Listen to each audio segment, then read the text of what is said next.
Whenever I begin a financial talk, I like to start it with a quote. If you do the things you've always done, you'll get the things you've always got. So if you want different results, you have to do different things. So today what I want to do for men is I want to take men through some key concepts that I believe that if they apply them to their lives, they would take control of their lives and they would take control of their finances. And I want to look at 5 different areas. I want to look at savings. I want to look at spending. I want to look at debt. I want to also look at generosity. I know some men will probably go crazy about that. And I want to look at budgeting. So let's begin today by looking at savings. If you want to be a physically fit man, you have to be able to save money. No ands and ifs or buts about it. King Solomon said, the wise man saves for the future, but the foolish man spends whatever he has. So here's the key for you to take home. 10% of every dollar you make is yours to keep. Not to spend. 10% of every dollar you make is yours to keep. So the key to having a successful life when it comes to savings is when you save. It is when you save.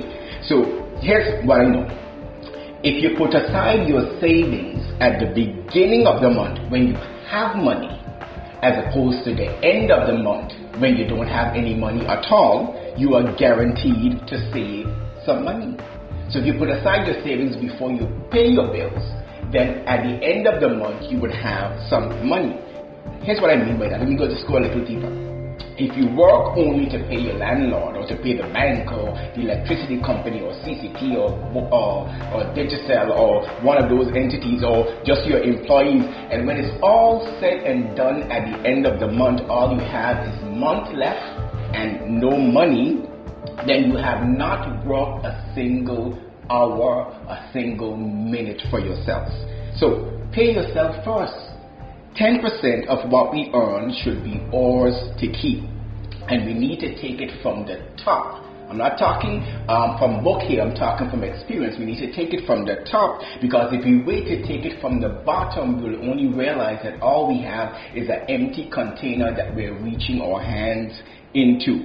And when you put it aside, never touch it. Never, never, never. Don't ever touch it. If you observe the ants are very powerful creatures, although they are small, and the ants actually have a philosophy. And one of the key parts of their philosophy is the ants think winter all summer. And that's an important perspective to actually have. You can't be so naive, you can't be so caught up in the moment that we don't think, that we only think summer and good times all the time. We have to realize that the good times are not going to last forever. So you have to put some stuff aside. So ants gather their food in the middle of the summer because they realize that winter is also coming. Like what John Wesley said. He said, earn all you can, save all you can, and give all you can. So the key to having any sort of savings is not dependent on how much money you make. That's the mistake that we make. It is dependent on when you save. You need to save when you have money, as opposed to when you don't have any money at all. Point number 2, spending. The fiscally fit man doesn't spend it on. He just don't. He doesn't spend it on all. For those of us who are into sports, we realize, especially basketball, offense alone is not going to win the game. You need to be able to play some defense as well. You got to be able to play some defense. You got to go up there and block some shots. So have you ever noticed, and some of you guys may identify with me on this, have you ever noticed that each time any of us gets a raise, we still don't have any money left at the end of the month? The question is, why actually is this? One of the reasons is that our spending patterns increase to catch up with the money that we just got. So the more money we make, the more we spend. So earn more money, spend more money. We want to keep up with the Joneses, but what we don't realize is that the Joneses are actually going broke. We need to run our own race, men. We need to run our own race. Let me give you 2 words when it comes to spending. And I'll explain them. Delayed gratification.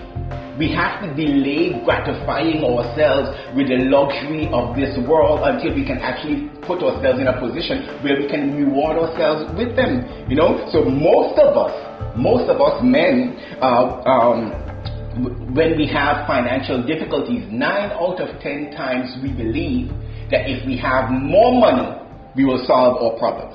If you only get that big raise, or receive that big promotion, or get that new job, or if we even win the lottery or get some sort of financial windfall, or financial trouble will disappear. But let me tell you, that concept is actually wrong. More money is not going to solve our problem at all. Changing our spending habits is what's going to solve the problem. Not more money. More money wouldn't solve anything. We have to change our spending patterns. Don't spend it all. You just can't do it. Number 3, debt. The fiscally fit man takes control of debt. Debt can make you or it can break you. I love this phrase. I love the statement that was given. It says the average person is busy buying things he doesn't want, with money he doesn't have, to impress people he doesn't even like. Yeah, debt is a killer. It will literally steal your enjoyment out of life. It increases your stress level, man. It increases your stress level, and debt would have us going to these health fairs and so forth because our stress is all the way up. It leads us to mental and physical and emotional fatigue. Debt would do that, and debt also reduces our options.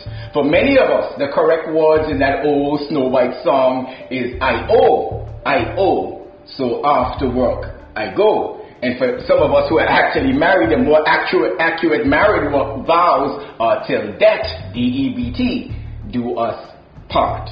So note this, note this, and I really want you guys to get this. When we are still paying for something we no longer use, or more importantly, something we don't even have, it means trouble. Ton of trouble. So now don't get me wrong here, there are few occasions where debt is actually good. So before you get into debt, ensure that 3 criteria are actually met. The first one is the item that you purchase has the ability to produce an income, right? And it has the ability to appreciate as well. So it could be like land or a rental property or a taxi car or something like that. Also, ensure that the value of the item that you purchase equals to or exceed the amount that is owed against it. That's very important. And also, number 3, ensure that the debt is not too high that you're under severe strain and it causes severe strain in your budget. And we'll talk about that in a little bit. I know that word brings fear into many men, but we'll talk about budgeting a little bit later. So what do you do then if you say, oh God, I wish I heard this before. What do you do then if you're in debt and you want to get out? Let me give you a few points on it. The first thing you should do is, if you're in debt and you want to get out, pray. That's always a good place to start. Pray. The second thing is establish a written budget. We're going to come to that, but don't get fearful. But establish a written budget. And number 3, consider making some radical changes in your lifestyle.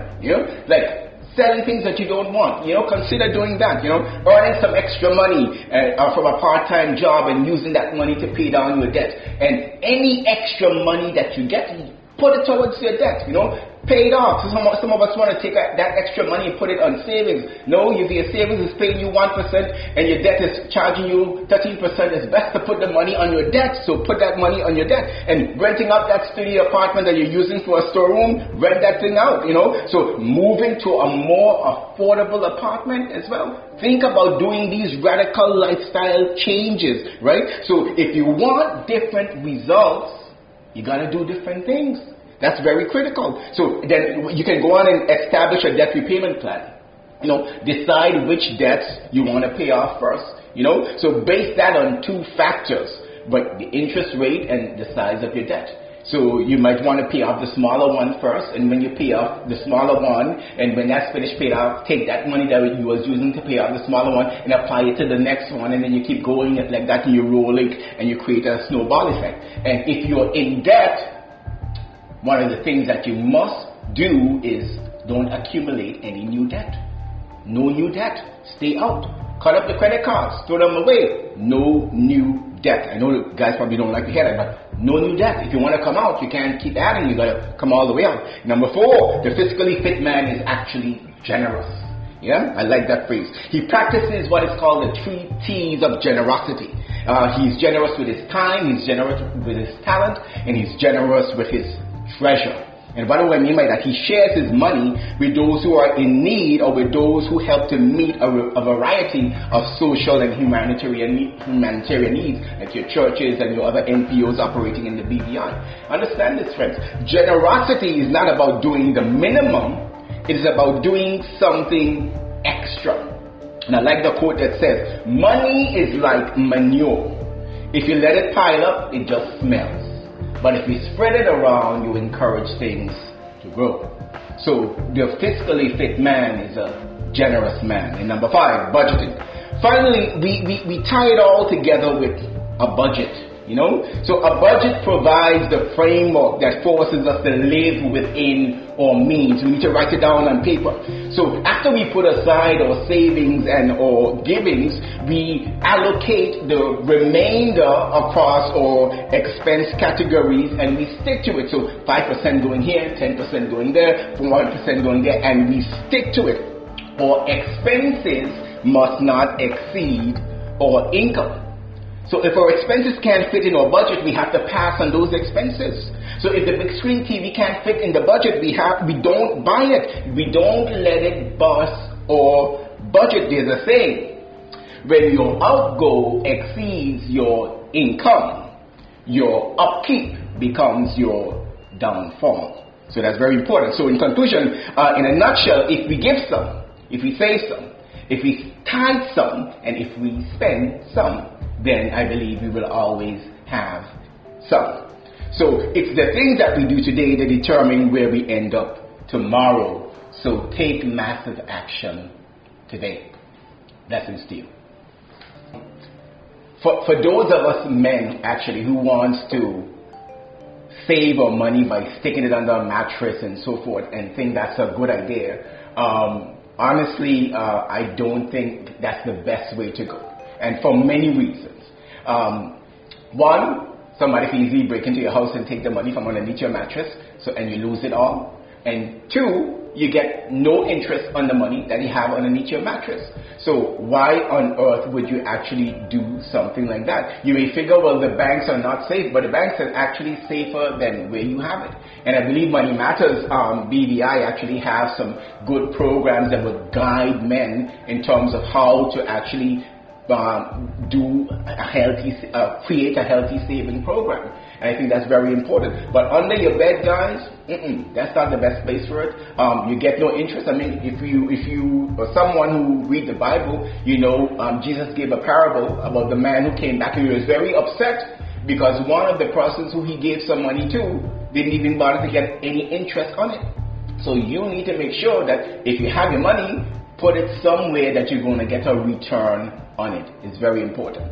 And I think one of the very popular sports that we have going on in the BVI today, unfortunately, is that you have a number of men who are out there just throwing their money after not just 1, 2, or 3, but multiple women. And at the end of the day, they probably don't have any to take home to their families, or they don't have any for themselves. They are dead broke. That's not a good idea. If you want to get somewhere down the road, if you want to come out of the place from where you are, then you have to realize the importance of just saving your money. Throwing money after somebody else, you might say, well, you just say to be generous. I don't mean generous in that sense. That's not the generosity that I'm talking about. That's generosity that is benefiting you. The generosity that I'm talking about is benefiting others. So in your sense, in a case like that, just don't do it. It doesn't make any sort of financial sense. At the end of the day, you will just keep going around in the same circle, and most of the times when the same woman realize that you're out of money, they're going to lead you to the next guy who has. So not a good approach. I wouldn't do it. Always just check out Money Matters website or Money Matters page and so forth. They have some good programs as to how you can actually be better at saving your money.